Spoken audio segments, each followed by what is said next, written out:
Prime report India में पहली खबर एंटीलिया केस से जुड़ी हुई। एंटीलिया केस की जांच में हर दिन नया पेंच सामने आ रहा है। लगातार कई नाम इस केस में जुड़ते जा रहे हैं। इस बीच कल राज्य के पूर्व गृह मंत्री अनिल देशमुख के दोनों पीए संजीव पलांडे, कुंदन का सीबीआई ने बयान दर्ज किया। इसके अलावा वजह के दोनों ड्राइवरों से भी पूछताछ की गई है। माना जा रहा है कि ड्राइवरों से वजह के आने जाने की जगह और वो किनसे मिलता था, इस बारे में जानकारी ली गई है। इस बीच इस केस में मुंबई पुलिस के दूसरे अधिकारी की गिरफ्तारी कर ली गई है।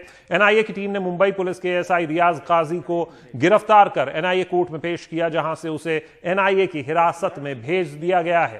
छोटा सा भी बदलाव होता है। सुनील सिंह हमारे संवाददाता ज्यादा जानकारी के साथ जुड़ रहे हैं। सुनील, हम लगातार हर दिन ये बात कर रहे हैं कि हर दिन एक नया खुलासा होता है, नया पेंच सामने आता है। अब रियाज काजी की गिरफ्तारी हो गई है, उन्हें कोर्ट में पेश किया जा रहा है। साथ ही जो ड्राइवर्स हैं उनसे भी पूछताछ हो रही है।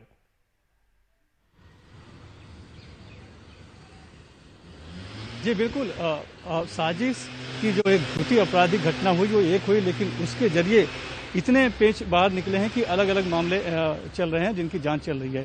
एक तरफ एनआईए ने जब सचिन वजह की पुलिस कस्टडी खत्म हो गई तब उनके ही साथी एपीआई रियाज काजी को गिरफ्तार कर लिया है और उनके जरिए अब जांच को आगे बढ़ाने की कोशिश है। और रियाज काजी के ऊपर को कॉन्स्पिरेटर होने के साथ साथ सबूतों को मिटाने का भी आरोप है।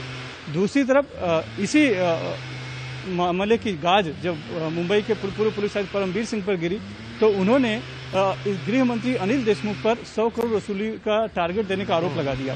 वो मामला भी सचिन वजह से जुड़ा था, लिहाजा बॉम्बे हाईकोर्ट में मामला गया और अब बॉम्बे हाईकोर्ट के आदेश से सीबीआई जांच कर रही है वसूली के संबंध में। और उसमें अब तक सचिन वजह का 2 बार बयान दर्ज हो चुका है, परमवीर सिंह का बयान दर्ज हो चुका है। अनिल देशमुख के जो पीए हैं जिनका दोनों का नाम आया था, कुंदन और साथ में संजीव पलांडे, उनका भी बयान दर्ज हो चुका है। सचिन वजह के ड्राइवरों का भी बयान दर्ज हो चुका है। अब जो है आगे सीबीआई कुछ ज्यादा बता नहीं दी, लेकिन उम्मीद ऐसी है कि शायद इसी हफ्ते खुद अनिल देशमुख का भी इस संदर्भ में बयान दर्ज हो सकता है। यानी कोशिश है इस पूरे मामले के तह तक जाने की। लेकिन जिस तरह से इस पूरे मामले में शशांक आरोप प्रत्यारोप हो रहा है, राजनीति के तौर पर भी देखा जा रहा है, उससे कुछ निकल पाएगा ये कह पाना भी बहुत मुश्किल है। और अब इसमें एक नया मोड़ ये आ गया है कि ईडी जो इसके पहले टीआरपी केस की जांच कर रही थी, उस ईडी ने अब ये संकेत दिया है कि वो सचिन वजह की अपनी कस्टडी लेगी और उनसे पूछताछ करेगी, क्योंकि सुनने में आया है कि सचिन वजह ने टीआरपी केस जबकि वो आईओ थे, उस जांच के दौरान कई ऐसी पार्टियां जो उसमें आरोपी थी उनसे पैसे लिए थे, पैसे मांगे थे।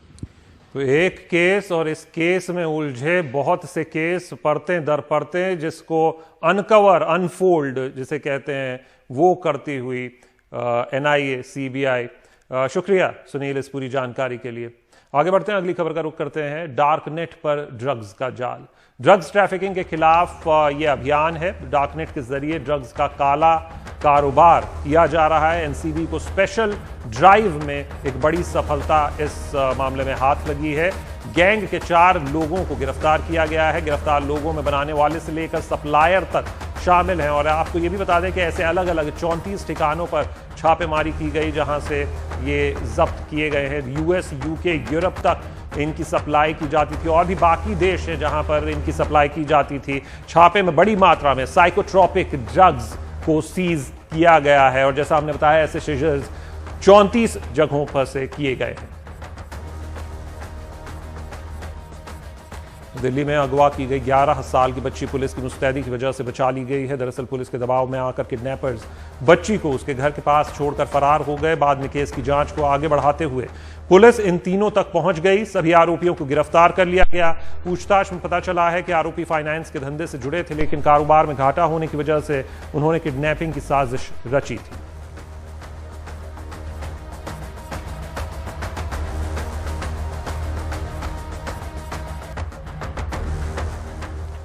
मध्य प्रदेश के खांडवा में रविवार को कोरोना के एक मरीज को क्वारंटीन करने गई स्वास्थ्य विभाग की टीम पर हमला करने का आरोप लगा है। बताया जा रहा है कि मरीज के परिवार ने टीम के लोगों को बंधक बना लिया, जिसके बाद बचाव में वहां के पास के थाने की टीम गांव पहुंची। आरोप यह भी लगाया जा रहा है कि पुलिस टीम पर भी ग्रामीणों ने हमला किया, लेकिन उसके बाद पुलिस ने वहां मौजूद लोगों की जमकर पिटाई कर दी। कई ग्रामीणों पर पुलिस ने केस भी दर्ज कर लिया है। पूरे मामले का वीडियो वायरल होने के बाद खांडवा के एसपी ने 6 गांव माखन के थाना प्रभारी और एक आरक्षक को लाइन हाजिर कर दिया है।